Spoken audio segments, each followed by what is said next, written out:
Hello students, welcome জানাই সকলকে explore ম্যাথমেটিক্সের সঙ্গে রয়েছি আমি শুভজিৎ। তো আজকে আবার চলে এসেছি একটা নতুন উপপাদ্য নিয়ে তোমাদের সাথে, যেটা পরীক্ষাতে আসার চূড়ান্ত সম্ভাবনা রয়েছে।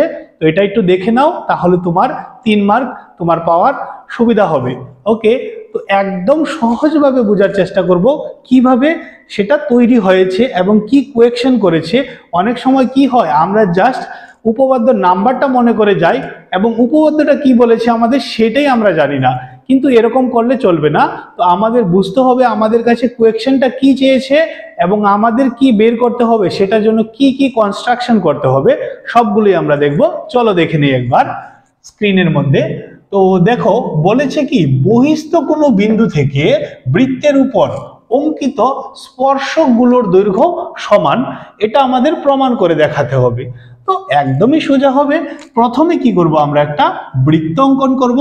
ঠিক আছে, বৃত্তটার কেন্দ্র হয়ে যাবে কি ও, আর বহিস্থ কোনো বিন্দু সে এখানে একটা বিন্দু রয়েছে পি, সে বিন্দুটা হচ্ছে পি আর কেন্দ্র হয়ে যাচ্ছে ও।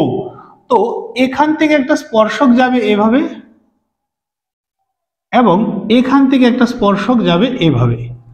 ওকে, তো এইভাবে যে দুটো স্পর্শক আমরা পেয়েছি, স্পর্শকগুলো কি কি নাম দিয়ে দিই আমরা এ এবং বি এখানে। তাহলে স্পর্শকগুলো হবে একটা পি এ আর একটা হবে পি বি। ঠিক আছে, তো প্রমাণ করতে হবে আমাদের,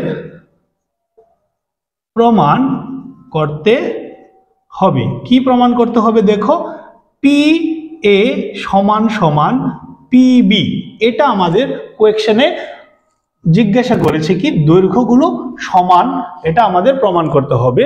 তো এটা প্রমাণ করার জন্য আমাদের কিছু কি কনস্ট্রাকশন করতে হবে। সেই কনস্ট্রাকশনগুলি হচ্ছে আমরা অঙ্কন করব। কি অঙ্কন করব, দেখো অঙ্কনটা হচ্ছে বৃত্তের কেন্দ্র থেকে আমরা এখানে একটা লম্ব অঙ্কন করেছি যেটা 90 ডিগ্রি হবে। আর আমরা এটা জানি যে বৃত্তের এটা কি ব্যাসার্ধ এবং বৃত্তের স্পর্শক পরস্পর 90 ডিগ্রি কোণেই থাকে। তো আমরা কি এঁকেছি, ও এ লম্ব এ বি সরি এপি, এবং আরেকটা কি করব আমরা এভাবে লিখব, যেটা হবে কি ও বি লম্ব বিপি, ও বি লম্ব বিপি। ক্লিয়ার সবাই? এবং কি যুক্ত করব, দেখো এই ও এবং পি কে আমরা এভাবে যুক্ত করে নেব, যুক্ত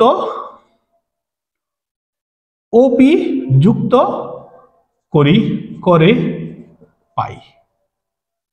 বাস এতটুকু করার পর সম্পূর্ণটাই এখন খুব সোজা এবং সহজভাবে আমরা এটা সমাধান করে আমাদের যে আনসারটা বলেছে P A equal to P B, দুটো স্পর্শক পরস্পর সমান, সেটা আমরা প্রমাণ করার চেষ্টা করব। তো দেখো প্রথমে এখানে আমাদের কাছে কয়টা ত্রিভুজ এসেছে, দেখো দুইটা ত্রিভুজ এসেছে। তো একটা ত্রিভুজ হচ্ছে আমাদের কাছে ও এ পি, আরটা হচ্ছে ও বিপি। এই দুইটা ত্রিভুজকে যদি আমরা সর্বসম প্রমাণ করতে পারি, তাহলেই দেখো এই ত্রিভুজের একটা বাহু হচ্ছে পিবি আরটা হচ্ছে এই ত্রিভুজের একটা বাহু হচ্ছে পিএ, এটা ইকুয়াল হয়ে যাবে। তো আমাদের মূল কাজ হচ্ছে কি, এই দুটা ত্রিভুজকে আমাদের সর্বসম প্রমাণ করতে হবে। তো সর্বসম প্রমাণ করার জন্য আমরা প্রমাণে কি লিখব ত্রিভুজ ও এ পি এবং ত্রিভুজ ও বিপি এর ক্ষেত্রে দেখো এই দুইটা ত্রিভুজের ক্ষেত্রে কি কি ইকুয়াল রয়েছে। দেখো প্রথমত রয়েছে কি ও A equal to O B, এই বাহুটা হচ্ছে কি বৃত্তের ব্যাসার্ধ, এটাও বৃত্তের ব্যাসার্ধ। তো একটা বৃত্তের ব্যাসার্ধ তো যে কোনো জায়গাতেই সমান হবে, তাই আমরা লিখতে পারি একই বৃত্তের ব্যাসার্ধ